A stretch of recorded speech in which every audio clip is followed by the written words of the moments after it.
about, you guys, as you wake on planet Earth? I wake on planet Earth this morning.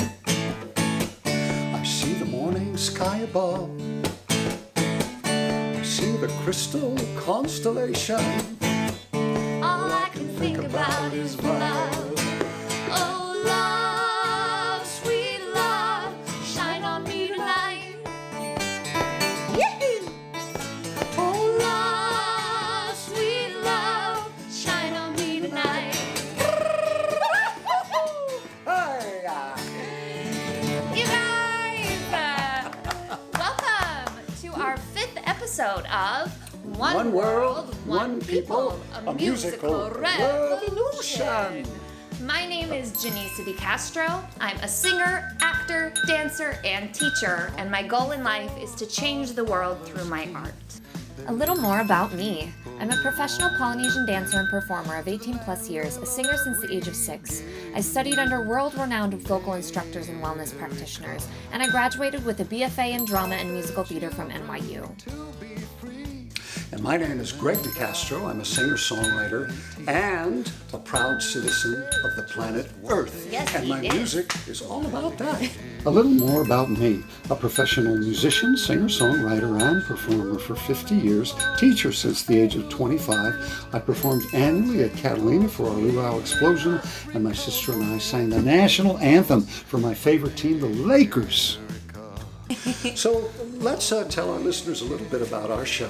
It's a 10-episode weekly series, and we invite guests from all around the planet, and we discuss issues that are important to all of us. Yes, we do, because we are all human and we all go through the same struggles and the same wins. So we'd like to share that with each other. Yes, and our program highlights the common ground that is in between each of us. In this time of differences, we focus on the things that we don't share in common. But the truth of the matter is that this is a waking world. And all of us are becoming more aware of just how unified and how much one we really are in this world. And that's what each of my songs is about. Music is the universal language. That's right. And in addition, for each episode, we are taking donations. Yes. With 2020 close to an end, we would like to welcome in 2021 with hope, light, and love. We are combining efforts, and by December 31st, 2020, we are hoping to raise $6,000 to distribute evenly amongst and help support 10 different organizations across the nation. Additional funds are donated to us and Gregg Castro Music to help the continuation of our program. You'll be able to find the donation link in the description below. Click on that link because today's organization is Kamakani Komohana Polynesian Dance and Music School and 501c3 nonprofit organization. And today's song is Plastic Soldiers, a father's perspective on the game of war. And today's guest is Mr. Seti, a father, performer, and war veteran. And Miss Jasmin Beck, current member of the German military, and Miss Regina Beck, her beautiful mother. Before we introduce them, we'd like to tell you a little bit about how we met them, because it happens to be coming from the same place, which is our nonprofit Polynesian Dance and Music School, Kamakani Komohana. That's right. Yay. You know, it's a small world. You know, who would have thought that we could have two guests from opposite sides of the planet, and they all met at the same location. Our guests from Germany, they met us at one of our performances, and of course, we performed with our other guest, Mr. Seti, who was our dancer from the island of Samoa. For so many years, and obviously they are still our family today, so how exciting is that?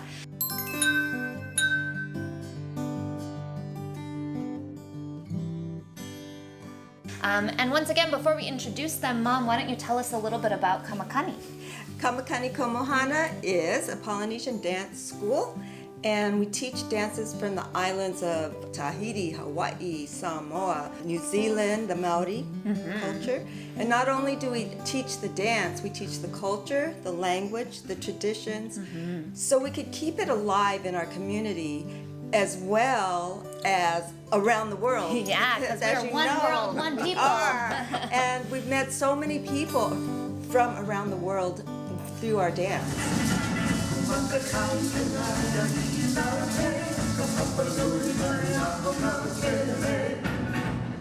Pop, why don't you tell us about our professional dance and music group, West Wind Productions? Ooh, ladies and gentlemen, West Wind Productions. We've been in business since 1980, me and my sweet girl here. Yeah, they're CEOs and founders. And West Wind Productions is a professional dance and music company. So as you watch our episodes here and our videos, when the pandemic blows over, and if you need any dancers for luau's, and if you like any of the music from our videos, which is my music, please give us a call.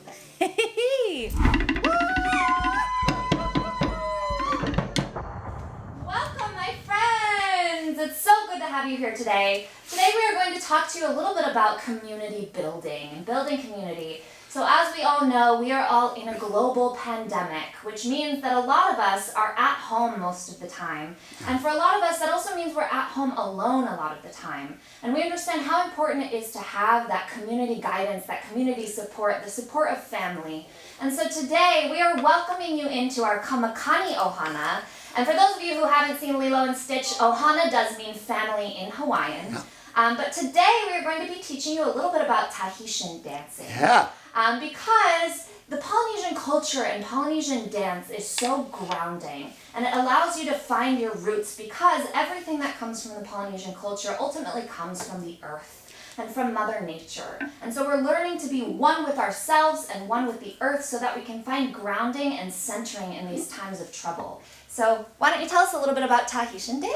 Yeah, Tahitian dance, there's two types. There's the otea, which is a welcome dance, and we do that to drums. And there's the aparima, which means to show with your hands, and that's an expression that you bring from yourself and you tell stories.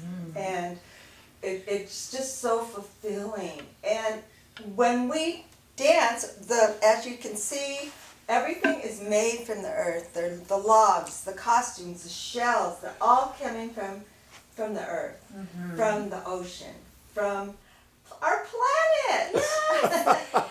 So today we're going to teach you a little bit of Tahitian dance. So if you're sitting with your family, if you're sitting by yourself, go ahead and stand up. We're going to dance together. We're going to shake our butts today. We're going to teach you just a basic intro to Tahitian dance today. Okay, everybody at home now. Let's up on your feet. Let's get up on your feet. If you get off the couch, you get off the couch. Okay. Everybody stand up. That's it. Grab your partner. Grab somebody you love. Everybody up on your feet. Okay. Now place your feet on the Earth Mother. That's right, because we're all children of the Earth Mother. That's part of what this movement and dance is all about. Okay, now bend your knees. Bend, I said, hey, at home. Hey, you, bend your knees. There you go. Down. Okay, good. Feels good, do it. Okay, now when I say hit the coconut, we're going to swing to the right, and we're going to hit the coconut with our hips. Get ready, and hit the coconut. Woo! Good job. Okay, now when I say hit the papaya, we're going to swing to the left and hit the papaya. Everybody ready? And hit the papaya. Okay, now let's turn around here. Okay, and it's going to be hard for you to see the camera when you guys are turning around, but you get the idea with the girls here. When I say, Keep those legs bent. yeah, I say hit the mango, we're going to swing to the rear and hit the mango. You ready? And hit the mango, hit the mango, hit the mango. Woo! That was nice. Okay, round to the front and get ready. Hit the banana. Oh, yeah. Now, we're going to put it all together. And for those of you who don't know, a slow circle is called an ami, Yes. and a fast circle is called a farapu. So say that at home. Ani, para.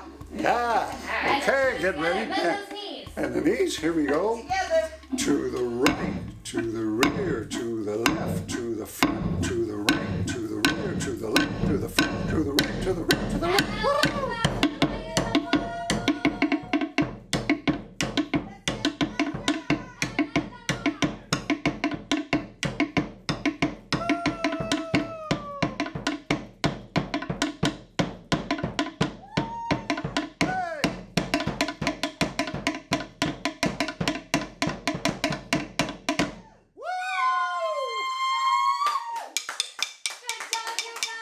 Good job. And Yorana from the islands of Tahiti. Yorana. Yorana. And now introducing Eva Seti.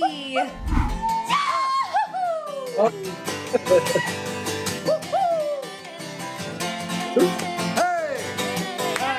Hey! Hey! Ho! Eva, we're so excited to have you here today. Hi guys. Hey, it's so, Thank it's you. so good. Thank you.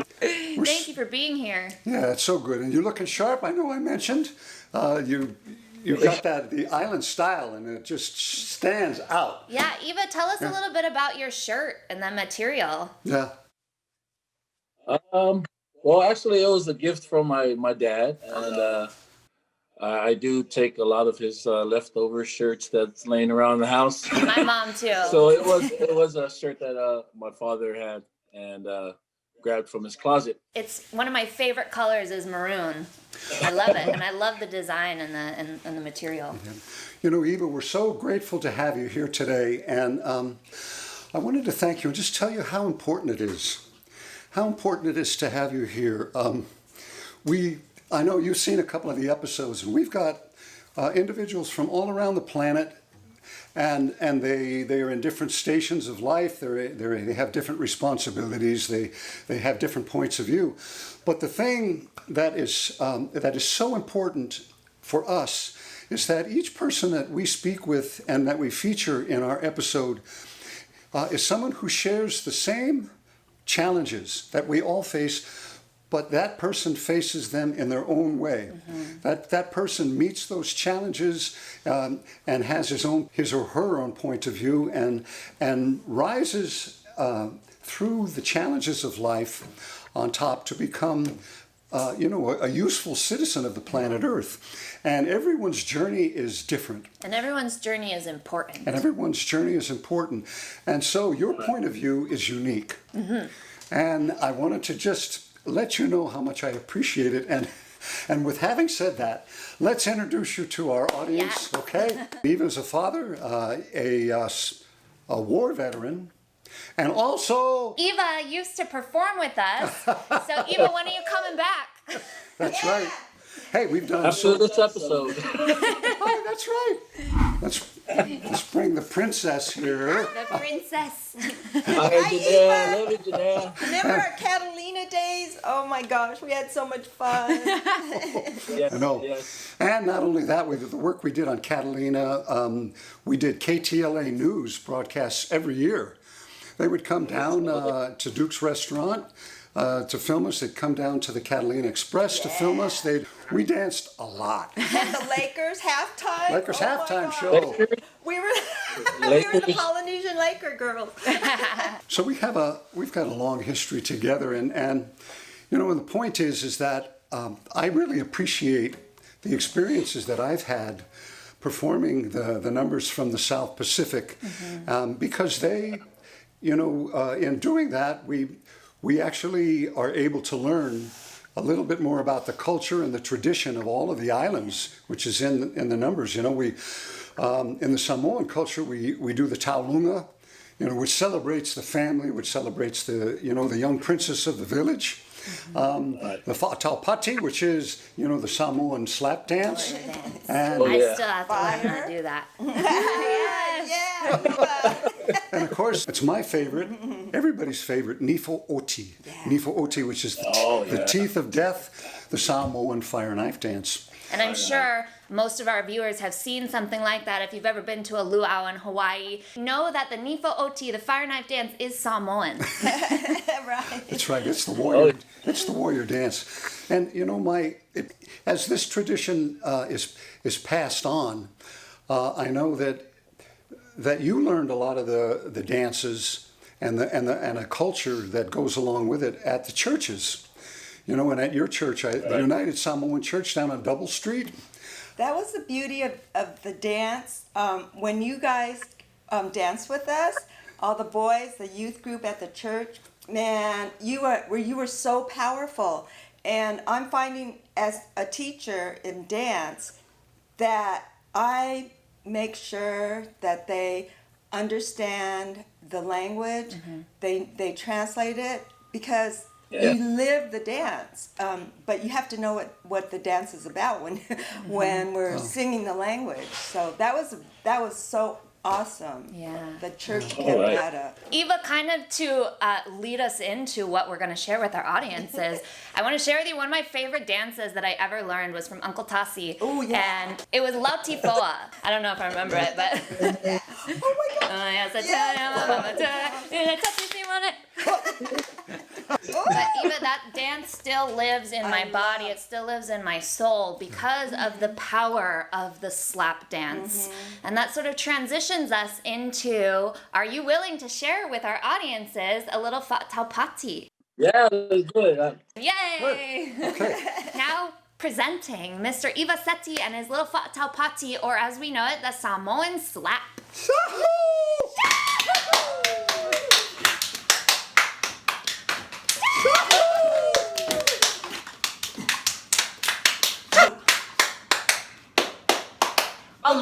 Understand.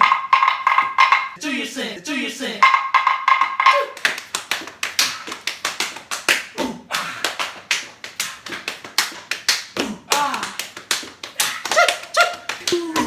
Okay. You mentioned at one time that some of the culture is being lost. And do they still pass that on at the churches? Can you tell us a little bit about that? From my point of view, from my eyes that I can see right now, our generation, today's generation, within our Samoan culture, is being lost. The language itself, Yeah. and just the old traditions that we have as a Samoan in our culture is being lost as well. But the language, I would say, is the main focus that we're losing. But us as young adults should try and continue to learn the language and pick it up and share it with our kids, which are the younger ones that are still growing up right now. I think a lot of our young adults are trying to find other ways to just enjoy life or just continue on with life, if it's like school or sports or other things that just come up, like the internet, media, and Right, Oh, yeah.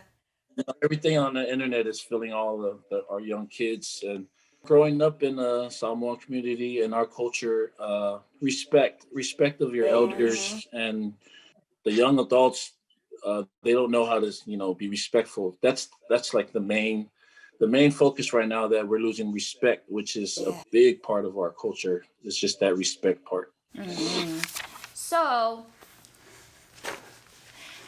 as you are a father, and as we've been speaking about how the younger generations aren't really appreciating the culture of Samoa anymore, as a father, if they were your own children, what would you tell them about that? Do you have anything important that's really the most valuable thing that they should know about keeping those traditions alive? Just knowing mainly where we're from, our culture, our island, our heritage, our traditions. Just to know that we are, our own people, are different kind, South Pacific, Yeah, it's very and unique. just to understand how our ancestors and our elders, just our old ways, our old traditions, that we can still have that around. We can still pick up new ideas and new things that are going around right now, which is what's happening. A lot of new ideas, but it's trying to switch away and trying to turn away the old traditional ways. But I would just tell them, it's good to know our language, to be able to speak to our elders when they can't speak no other language but our Samoan language. Yeah. And Eva, one of the values of understanding where we come from is it's a mystery that it unfolds when you understand the language. When you understand the Samoan language, something that impressed me, like for instance, va'alele, the word for airplane. Well, that means flying boat. You think, what? Well, that tells you something about the first time that the seaplane landed in the harbors of Samoa at Pongo Pongo, and everybody goes va'alele because it's a boat that came out of the sky and landed in the water, and they still call it that. And another one that impresses me is mealofa. We would say I brought a gift to you. But in Samoan, you say Yeah. mea lofa. You say, I brought a thing of love. I brought a thing Yes. of love. Man, that's too heavy. Right. That tells you Mea lofa. everything about Samoa, doesn't it? Oh yeah. I think something that's worth mentioning is a story that my dad experienced when they went to the villages. You know, the Samoan culture is so big on hospitality and Oh, yeah. giving of themselves without the need for something in return. Yeah, that's- we when Auntie Jean and I spent our honeymoon in Vaipuna in Western Samoa, and the chief and of the family was just so gracious to us, and he had 13 kids and his beautiful wife. You know, they made a little honeymoon suite for us over in the corner of the fale, and every day we would go out, you know, and through the ili net, and we would bring the fish in, and we would eat them and take the sea urchins out of them and break them open and have them with beer, and there was so much love, you know, so much goodness and so much graciousness that when we had to say goodbye, you know, I came before the elder, before the chief, and I only had a few dollars left from our honeymoon, you know, but I took it out and I tried to give it to him and offer it to him. I thought it's the least I could do. And American tradition. and he it's got American tradition to give he people got money. so pissed off at me. I mean, he was so angry and he started to scream at me in Samoan. And at first I thought, what did I say? I thought, what did I do? And his son interpreted, he goes, oh, Gregg, oh, he goes, you don't, he goes, my father says, this is not a hotel, you know, you give us money, you know. And he was so mad because he thought he was insulted that we would do it. And I had to have his son explain to the old man that this was a mea lofa. You know, that this came from our heart, that it was the only way I could think, you know, to thank him. And it's a perfect example of you know, what you experience in your family, what you grew up with. And also, if you say, oh, I like your shirt, that's really nice, they take it off their back and give it to you. I'm going, oh my gosh, no, that's not what I meant. Well, They're So Eva, you owe us a shirt. I know, I like that one you're wearing. Yeah. I guess this is for Jenisa. Before we switch gears, we're going to say goodbye to my mom. I can't wait for you to come back and dance you. with us, please. I love you. All right. So let's switch gears just for a minute here and talk about the journey that brought you to where you are now. You started out, well, with us, you started out as a dancer. You were a college student for a while. And then the next thing I know, you're a soldier in the infantry. Yes. Can you tell us what it was that, you know, that motivated you to go into the military? It was, I think the spark that sparked it off for me to join the service was the day of 9/11. Once 9/11 hit, that's when that spark just went off. I got to go and join the service. I got to go and defend our country and just fight for our country. At the time, that's what just motivated me to just go and leave school, leave everything, and then now just being do 2 tours and just being an infantryman in the front lines and just experiencing everything. I would say that my upbringing as a Samoan Christian and performer, dancer with family and everything with me, God and family, that brought me back. And, you know, I'm just thankful. That's all. I never take anything for granted, especially going through that wartime in Iraq. But that's. Well, Eva, you know, I noticed the changes as you grew. You know, when I found out, I heard, oh, little Eva went to war. That's what I thought, you know, because you were just a young boy for us, you know, and we spent so much time and you grew up with us. And then, but you came back a man. You came back with a different maturity level and a whole different point of view of the world. It's a lot of things that you learned while you were there. Right. Oh, yes. Eva, to add to that topic, something that you mentioned is that when you went into the Army, you were able to choose which department you would like to be a part of. And you mentioned that they brought this department to you called 11 Bravo, and you said yes to it, not quite knowing exactly what it was. And I'm sure a lot of our viewers don't know what it is either. So can you tell us what that means, what those terms are, and what you experienced when you went into that department? After barely passing the ASVAB, they offered me 4 to 5 different jobs, titles. But the first one they brought up was 11 Bravo. And me not doing research, or at that time, the mindset was just like, let's go, whatever it's there, take it, let's go. But 11 Bravo was the first thing that my recruiter mentioned. 11 Bravo, just, okay, 11 Bravo sounds good. That sounds good. 11 Bravo. And come to find out, they just said it was infantryman, and I was like, oh wow. After I signed away and swore in and everything, infantryman, okay, all right. All right. Wow. And Eva, what does that mean to be an infantryman? Like, what are some of the roles you had to take on within that department?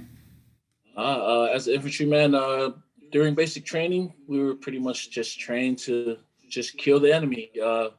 Enemies in front of you, just in any means possible, just kill the enemy. That was what we were trained for. You know, the next question, and this is something that we talked about a little bit earlier, and especially, motivated from the events of 9/11. There's feelings of patriotism, and young men and women, want to defend their country, want to put themselves in harm's way, want to defend our country, our families, and we want to go to war for that reason, to defend America. And I know from a lot of the friends that my experience was with the times of the Vietnam War, and also today because of so many people in the wars that we have now. People come back, and I wonder if that, when you were over there at the war, if how you felt about that, the reason why you went over. After my first tour, I didn't know why we were being sent there. I mean, we lost so many soldiers my first tour, and I couldn't believe. I asked myself, okay, so what are we doing, especially in another country? Are we there? We started to assist the country with their military and their police, law enforcement that they had. We started training them, but other than that, I mean, they were killing a lot of us, and we were killing a lot of them at the same time. But for what reason, that just escaped our thought. Especially, am I gonna make it back home alive? That was like my main focus. Like, I gotta get home. I gotta get back home alive. And We just lose ourselves, and we just some guys take it off different, but just gotta kind of try and stay calm, stay focused, and that was the hardest part about that. And Eva, you mentioned, losing yourself. I'm going to take us into a kind of a deep question, so feel free to express whatever you want to share. But the question that I have is something that we talked about is you see a lot of brothers in arms being lost in the heat of the moment when you're in war. And you mentioned how sometimes when you're the onlooker of that happening, seeing someone you love, someone that you've worked with, someone that you know, pass away right in front of your eyes. Something that you did mention is that when you do see that, sometimes people would, act out and just start killing just because the heat of the emotion kicks in. What do you think is valuable for our viewers to know about that? It's really hard. It's hard, especially at the time when that does happen. But the family and the military and the brothers that I had, we were all there, so it's good to keep that family tight and together. So when one of us are lost in their mind, we try and carry each other up, and we got to just keep fighting, keep the force going. So that was the hardest part about trying to get that mindset right, because it's so hard with me being raised in the church, I think that had a big effect of how I was able to transition on my way when I got back to the States, especially after the 2 tours in Iraq. But I just give all, I'm so thankful to God and my family. And without that, I don't think I would be able to make it back. So any time of life and any aspect in life you're going through with trials and tribulations and everything that happens within your family or anything, just be patient. It's hard not to be patient, but patience, it goes a long way, and it'll save your life. It'll wow. Yeah. I love what you just said about that and that message, and tying it back to everything else that you go through in life too. Boy, that's right. And thank you so much for your stories and your vulnerability. It's so awesome, and I think that it's such an important story to share with our viewers. So we appreciate it. No, I just want to say thank you for this opportunity, and I'm humbled, and I'm just thankful for you guys allowing me to come and share the stories that we have in our lives with others, and just to share the love. Hello again, everyone. I hope you're not tired of seeing my face, because I'm going to be here for a while. We're back here again because it's time for us all to take a deep breath. I know we've been talking about a lot of really heavy things. There's a lot of discord going on in our country and in the world. So together, part of our revolution is taking care of ourselves, because it's really important. We can't give what we don't have, so we want to make sure that we're taking care of ourselves. So for those of you who don't know, in addition to being a performer, I also am a professional wellness practitioner, energy healing practitioner, and voice teacher, which incorporates vocal technique for singing and for speaking and communication skills. And part of what I do is I incorporate vocal technique exercises in addition to energy work and mental health practices, so that our voice and what we have to say becomes a deeper part of who we are, and we become more comfortable with expressing ourselves and our deeper truths, whether it's through singing or whether it's through speaking. So today, what I want to do is I want to introduce you to one of my wellness breathing practices that I do at the beginning of every one of my sessions. And today, the purpose of this is just to come back to ourselves and to really ground ourselves back into who we are before going into the next part of this episode today. So, for those of you, again, who are sitting at home watching this episode, we're going to do an exercise together. So if you'd like, you can grab your friends, you can grab your family. We're going to be breathing individually together. So what I want you to do first is, because we've been sitting here for so long, we're going to wake up our body, because it's important to engage the entire system. So what I want you to do is I want you to plant your feet on the floor, whether you're sitting on the couch or on a chair, and I want you to start stomping your feet back and forth. And what we're doing is we're feeling all surfaces of the feet on the floor so that you can begin to engage even the lower parts of your body. So now that we're waking up the feet, the ankles, the toes, we want to begin to wake up the rest of the lower half of the body. So starting from the ankles, you're going to use your hands, and you're really going to start slapping yourself silly. So you want to start tapping yourself awake. Again, we're waking up these parts of the body.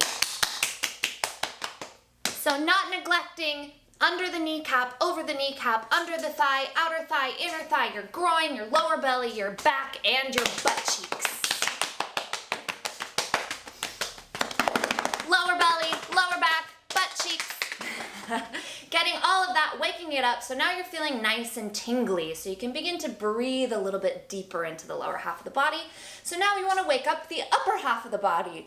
So let's just stretch our chest open, feeling your heart open to the sky.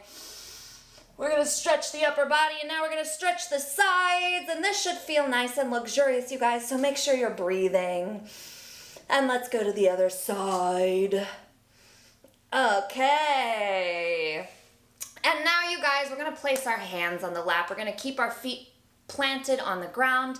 And from here, if you feel comfortable, we can close the eyes together, or you can find a nice, gentle space on the floor to look down on, as long as your mental focus is in one place. That's the most important part, because we're going to go internal for a moment. So we're looking down or closing our eyes, and let's just take a few deep breaths on our own time. Just beginning to mentally, without trying to change anything, paying attention to where our mind, our breath, and our body is at today. It's so important to notice where we're at day to day so that we don't be hard on ourselves when we're not feeling our best. So I'm noticing, oh, my chest is a little tight today. That's okay. My breathing's a little short today. That's okay. And now from this place, on your inhale, I want you to add a line of gratitude to that part of your body, a line of release. So mentally giving yourself peaceful and gratitude-filled thoughts, bringing those thoughts to that part of your body on your inhale. And on your exhale, allowing that part of the body to melt and release. And we're going to repeat that again for any other part of the body that showed up as a little tense today. For me, it's my stomach. Inhaling thoughts of kindness and gratitude for that part of my body. Exhaling and releasing those muscles, melting them deeper into the chair below you, into the floor below you.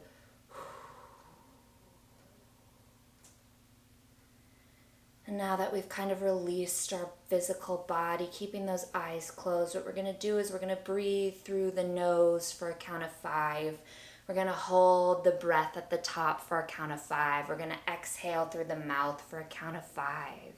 So letting all the air that's currently living in your body out through the mouth. And we're going to inhale through the nose and 1, 2, 3, 4, 5. Hold the breath. 2, 3, 4, 5. Out through the mouth. 2, 3, 4, 5. A second time in through the nose. 2, 3, 4, 5. Hold the breath. 2, 3, 4, 5. Exhale through the mouth. 2, 3, 4, 5. One more time in through the nose. 2, 3, 4, 5. Hold the breath. 2, 3, 4, 5. Out through the mouth. 2, 3, 4, 5. Keeping those eyes closed, letting your breathing come back to normal. Just taking one more moment to thank yourself, to thank your body, to thank your mind for being here today. And now before coming back into the space, before opening your eyes, giving yourself a moment to wiggle your fingers, wiggle your toes, roll out the wrists, roll out the neck, stretching if you need to. Coming back to your body, and then gently coming back to the space by opening your eyes. I hope you guys are feeling nice and centered and balanced, and thank you for joining me for this exercise. We are now going to go into the rest of our show. I'm sending you all of my love and light.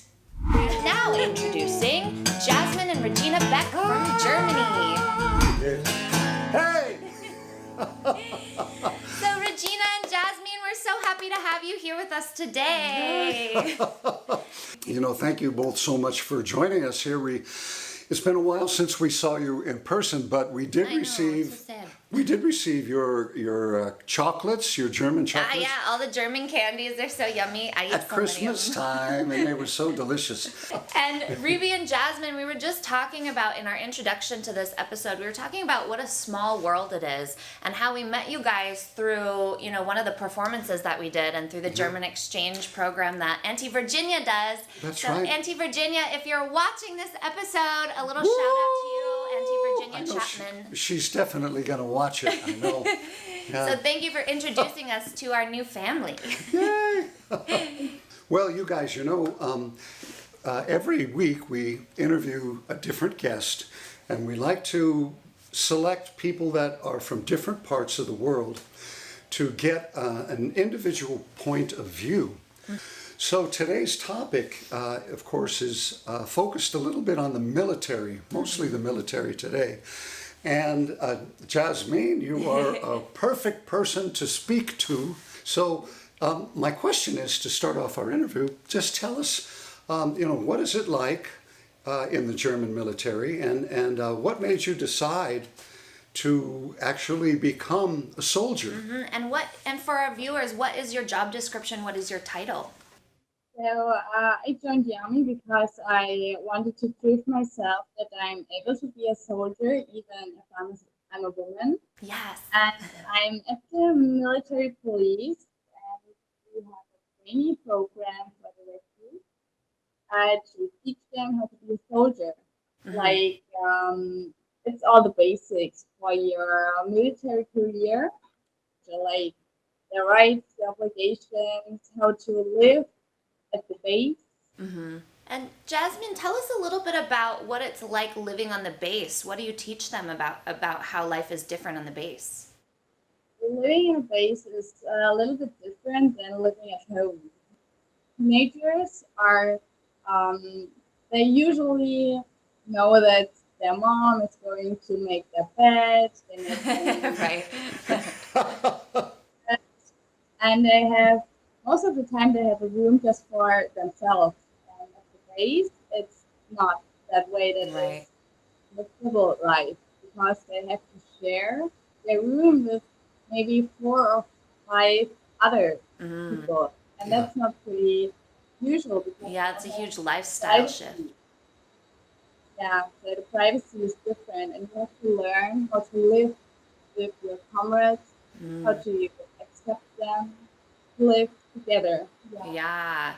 So my next question, Jasmine, is in our previous conversation with Eva, we got a male's perspective from the U.S. on what it's like to be in the U.S. military. And a lot of the stories we hear about the military are surrounding male figures. And I know that as a woman, you have a very different experience. So I was hoping you could share that with our viewers. Yeah, definitely, it's not a typical women's job because it's not a 9 to 5 job where you can dress up, make your hair, change your makeup. So it's pretty tough when you do some sport lessons, or when you go on a walk. You always go together with the men.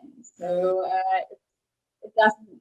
They don't separate women and men. You all do it together. So yes, it's tougher because of the weight we have.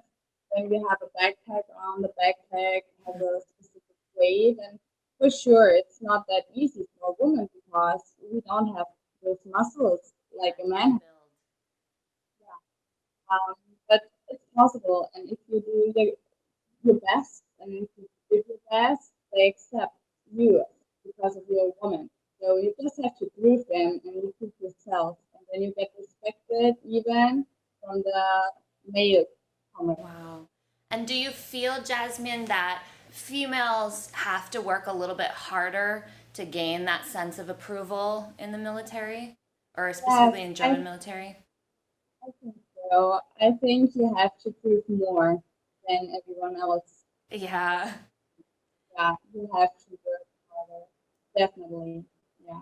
Well, I'm so proud of you for doing what you're doing because you are such a good example of a strong female figure who is able to do things like that, and it's not just a job for men. And it gives me chills. It makes me so proud of you and of us, of females. I'm just so excited for you. It's very inspiring to a lot of our viewers and all the young girls that are growing up. It's an age, it's an important age, a new awareness of women's rights. And for women, the struggle has been a long one. Yeah. To gain respect, and to gain more control over their own lives.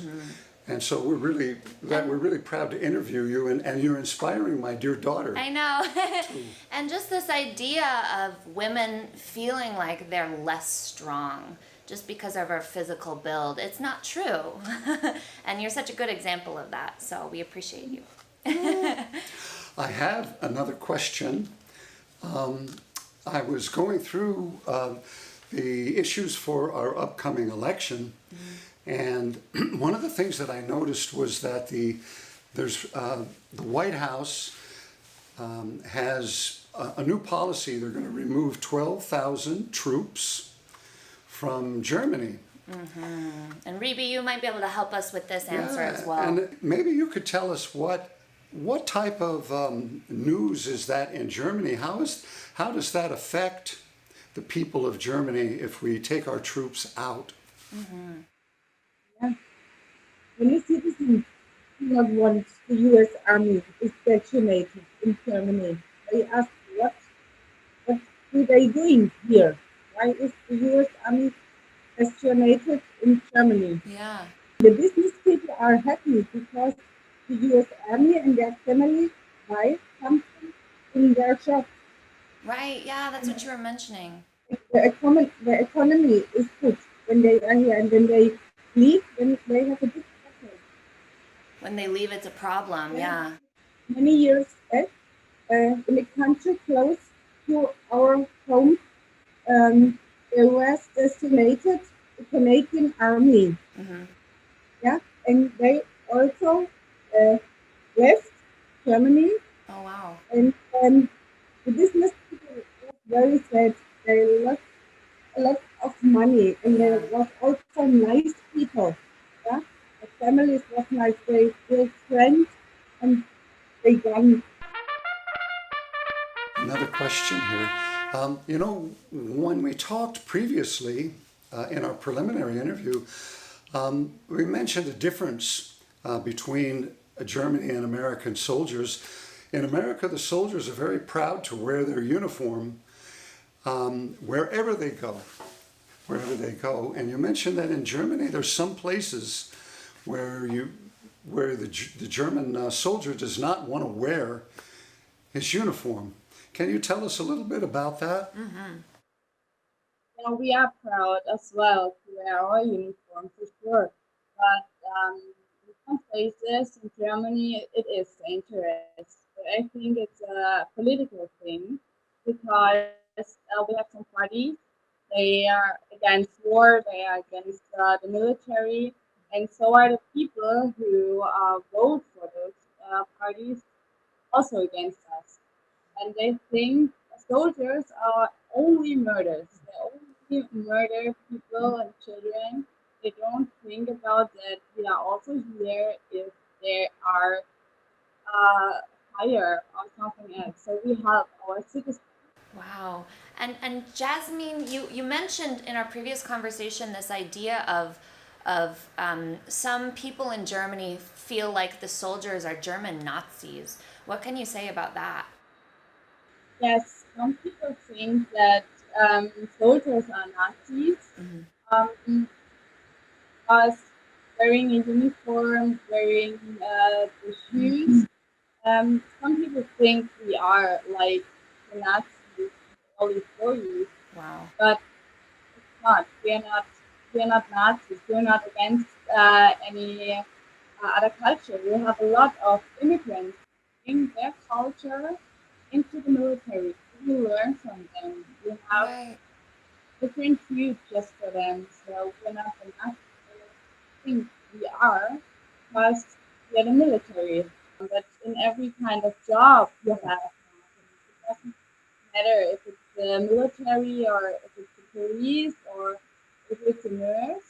It doesn't matter. It depends. It's not because of the job. Right. Because of the That's a really good point to make, Jasmine. Yeah. In America right now, there's a lot happening in terms of white supremacy that's coming out. And a lot of people are coming out literally calling themselves Nazis. So we're curious what you feel like that term means. Is it different from what it meant, back in World War II versus how it's used in the US? What are your thoughts on that? Yeah, yeah. Nazis, they are against foreigners and immigrants. They think just the white people are important. Wow. And there are Nazis in all places, even in small cities. Um, and I think the Nazis get more and more support from the citizens because they are disappointed from the government in Oh, Germany. wow. Yeah. Um, I think it has a lot to do with politics. Yeah. Just the white people are important. Mm-hmm. Um, not black people, not people from other countries, not other religion. They do accept just white people. Yeah. It sounds like Nazis mean the same thing in America as they mean in Germany. Yeah, and I just want to reiterate something that you said too, Rebe, that I think is really important to reiterate, is this idea that a lot of the civilians are getting on the side of the Nazis for political reasons, and people's politics and humanity are kind of getting intertwined, and that's really happening out here in the US as well. It's really good to hear your point of view on these kinds of things, because we talk about all of the terrible things that are happening in the US and in America, and it's also good to realize that we are going through some of the same struggles that a lot of parts of the world are going through as well, and we can sort of work together to bring light to those issues and bring solutions. I think At the same time. thing. And that brings me to the song that I selected just for you girls. As we talked a little bit when we visited last about my trip to Germany when I was 21 years old. I wanted to travel to see the world and learn about new things, and so I took a trip to Germany. I hitchhiked through Germany, and when I was there, the people were so beautiful. It was always willkommen, willkommen, welcome, welcome, welcome, everyone. When I was walking down the street and hitchhiking, people would come. I had some people come out of their house and bring me up into their house. And I spent evenings with people talking and singing, and people took me in out of the rain when I was stranded, and and it brings back so many memories because that was something that changed my life. It was the first time that I realized that it really is one world. It really is one people. I felt like a citizen of the planet Earth, So I wrote this song about that time, and it's called One World, One People. And it's the theme of our show, too. It's the theme of our show. So let's try it. I'm going to just sing the second part of it here for you. So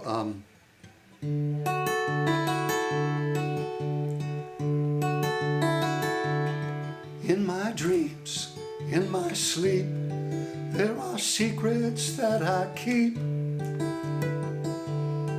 in a place that few have ever been. On a planet called Earth, sacred mountain of my birth, filled with brothers and sisters and friends. There I seen the sunrise through a million people's eyes, and I learned that they're no different than my own. We all see joy in the light, we all see sorrow in the night, and we search to find the key to right and wrong.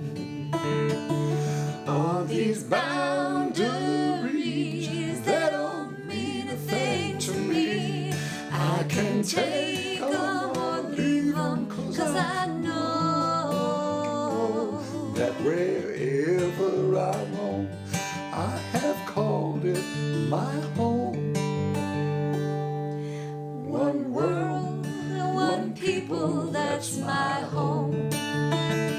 I said one world, one people, that's my home. Thank you, guys. And thank you for welcoming us into your lives as well. I know we talk a lot about how you're our family, but we are also your family. And we appreciate that you're so welcoming to us. Woo! That leads us into another question and a very good comparison between Germany and the United States. Guns. guns.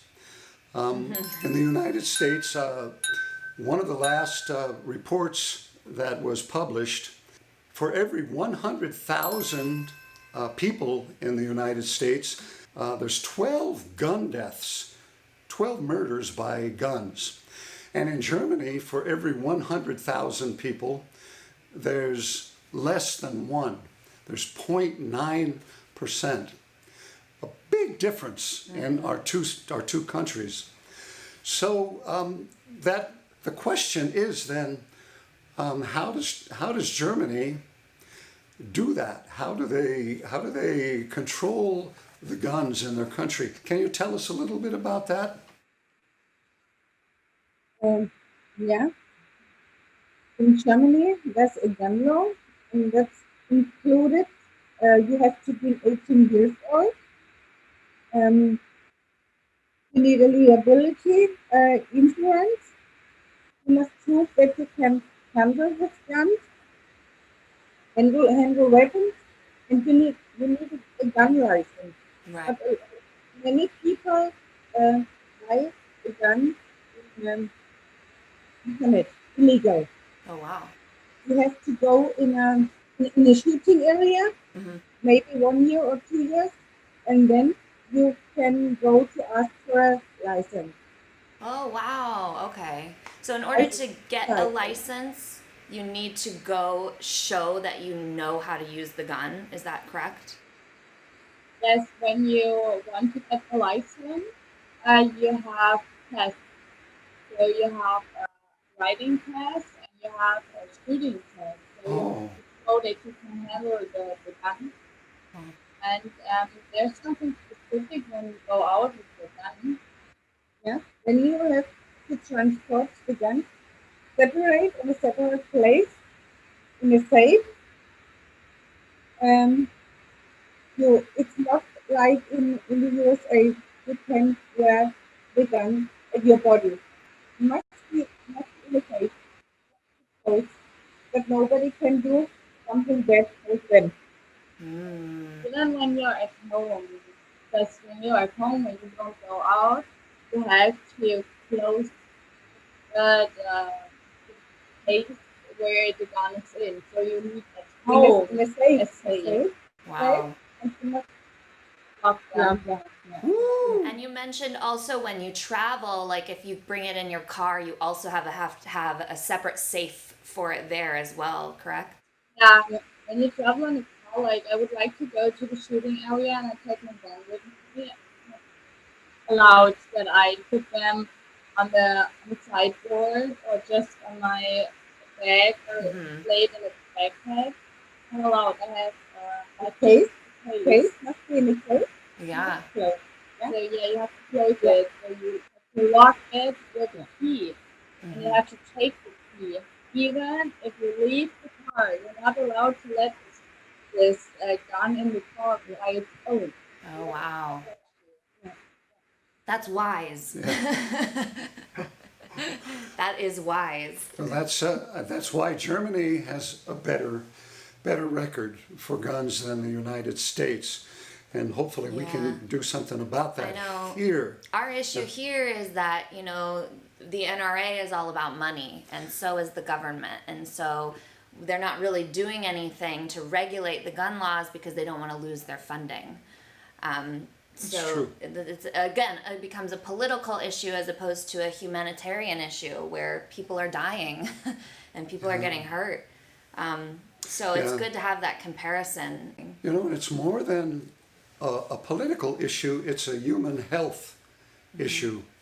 The interesting thing that I found out is that the Center for Disease Control, the CDC, that monitors viruses and the pandemic and everything else, it also keeps records of gun deaths because they consider the weapon of a gun, they consider it a public health hazard. So hopefully we can make some changes this election. I know. I'd like to. That's why we're getting this info out. So this is on to another topic, something that we are looking at policies for within each party for our presidential election is healthcare. because there's a lot of debate on, changes that need to be done in our U.S. healthcare system. So we were wondering, what is healthcare like in Germany, specifically for soldiers and for civilians? When you're a soldier, you will have to go to a specific doctor. When I'm sick, I go to my doctor in the base. He's a soldier as well, but he's a medicine soldier, so he's a doctor. Yeah, he's in that but department. He's wearing the uniform. And I say, hi, I'm sick, and he will check me, he will check my body, he will check my mental health, and he will give me the medicine I need. I don't have to pay for my medicine, and I don't have to go somewhere else. The healthcare for civil people included, you can go to the doctor, you can visit doctor, you can go hospital, however, a separate share you must pay for yourself. Medicaments for flu, for fever, you have to pay the whole price. The insurance don't pay this. You have to pay. Yeah. That's the difference. I'm a soldier, I don't have to pay it. I just get it. He has to pay for it. The healthcare is more than 52% from your income. Oh, wow. Yeah. It's like when she will have to go to the hospital because she need operation. He just have to pay like about $10 for the night. So if she will be there for 7 days in the hospital, she has to pay $70. It's your own part you have to pay. Yeah. And the rest is paid the insurance. Yeah. Oh, okay, I see. Yeah. But a lot of that comes out of your income, correct? 50%. In America, we should give the same benefits to the citizens that the military gets. Oh, yeah. There should be one healthcare system for everyone. Yeah. For everyone. And hopefully we can get there someday. Hopefully. We That's pray. where we're at right now. Hopefully we can get there someday. We can. And now, on to more music. Let's So now let's have some fun, guys. It's just like we were back in our living room with us just sitting together singing songs. So, Eva and Jasmine, I picked a song especially for both of you. Since both of you guys are in the military, I thought you would appreciate this. This is a story that I wrote many, many years ago. This was back in the 80s. I recorded it with Uncle Mike. Uncle Mike, shout out to you if you're watching. We love you. And I'm so happy that you've both given me a reason to resurrect this story and tell it again. As military personnel, it's not your job to question why. But as a citizen of each country and each nation, it's our responsibility to think about why we go to war, why we send our children to war. And now as I've grown older, and I have my own children, I think a little bit more carefully about the reason why. And I know that as children, we played with plastic soldiers, in the front lawn. And nowadays, of course, the children play war with video games, but it's still a game. It's still only a game. And I think that in this song asks a little bit more about that game and the question of why. And it's called Plastic Soldiers. Oh my, have we got a song for you today? Oh my. Hey, this is a great tune. I wrote this some time ago. It's called Plastic Soldiers. And it's something to think about. It's a father's perspective on a children's game, the game of war.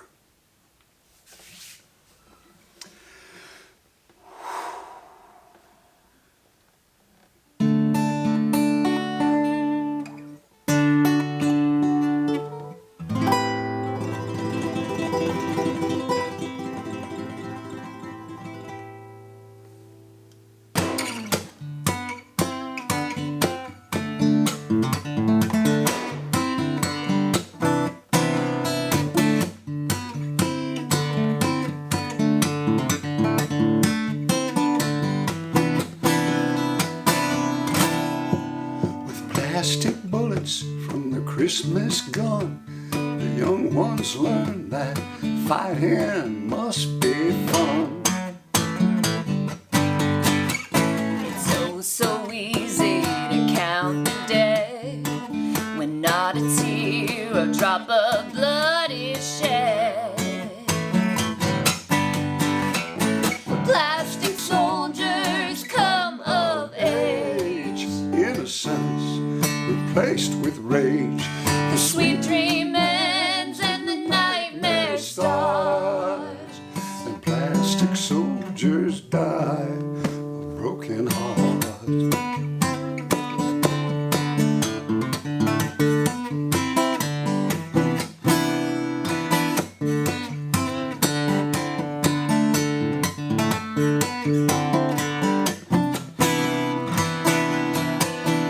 Why do the young ones grow so fast? Why don't they leave their war games in the past? Oh, In backyard battles there was no pain, and genocide was just a friendly game. Plastic soldiers come of age, innocence replaced with rage. the sweet dream ends and the nightmare starts. And plastic soldiers die of broken hearts.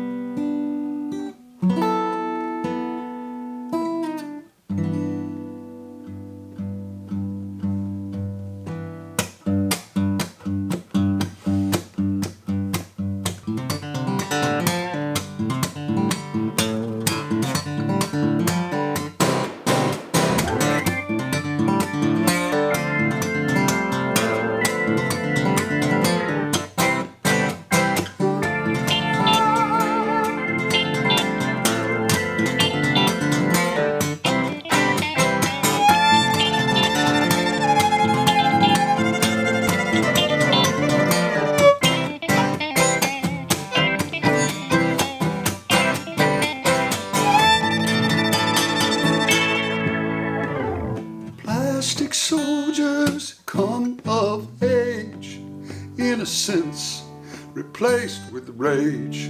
The sweet dream ends and the nightmare starts. Plastic soldiers come of age, Innocence replaced with rage. the sweet dream ends and the nightmare starts. And plastic soldiers die.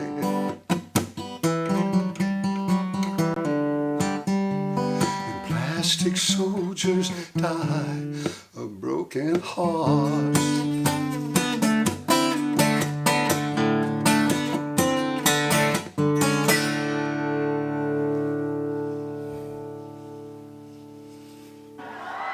The lyrics that make me cry. Thank you. Thank you. Yeah, I miss the show so much right now.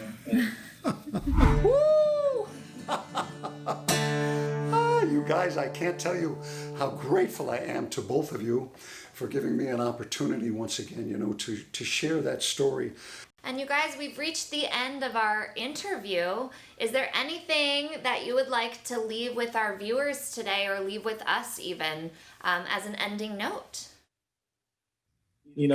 Keep your family close and love your family. Love all your loved ones that you were raised with, your culture. If you're from a different culture, try not to lose that culture, but just let's love one another. I mean, I'm so lost for words, but just keep your love and keep your You be guys, patient. Be patient in life. Your time will come. Everything will come, and just keep it patient. And yeah, that's pretty much it. Yeah, You mentioned that you're a loss for words, but that was a perfect way to end this episode.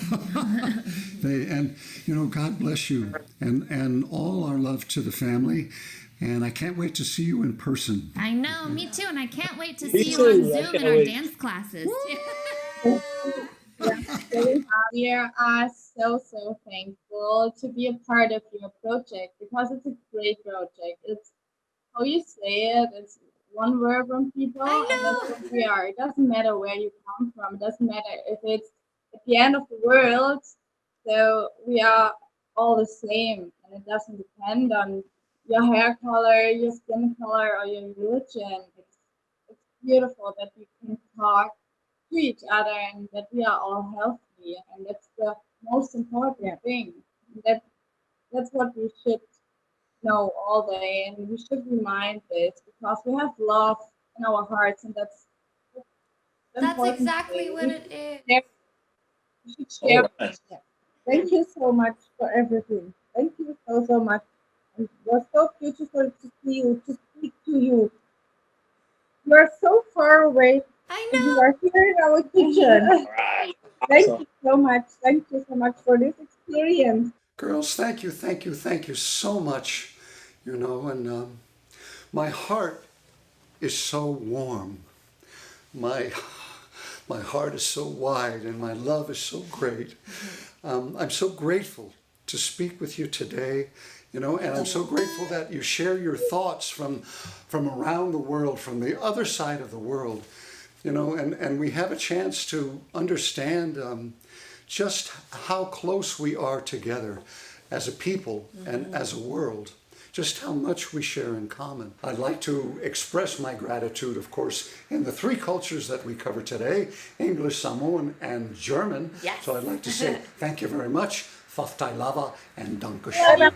Stay healthy, stay safe. And we are at the end of another episode, you guys. Thank you again for joining us for Yes, One World, One People, a musical revolution. As you know, my name is Jenisa Castro. My name is Gregg Castro. And just as another reminder, we are taking donations for this episode today, and 20% of those donations will go to Kamakani, Komohana, Polynesian Dance and Music School, and 501c3 nonprofit organization. With 2020 close to an end, we would like to welcome in 2021 with hope, light, and love. We are combining efforts, and by December 31st, 2020, we are hoping to raise $6,000 to distribute evenly amongst and help support 10 different organizations across the nation. Additional funds are donated to us and Gregg Castro Music to help the continuation of our program. So you can donate to them and make sure you join us next week. That's right, for our next episode. So, we're signing off right now. Peace. Remember, find our common ground. And tonight, when the moon comes up, remember, 2, 3, 4. Love, sweet love, shine on me tonight. Love, sweet love, shine on me tonight. Yeah!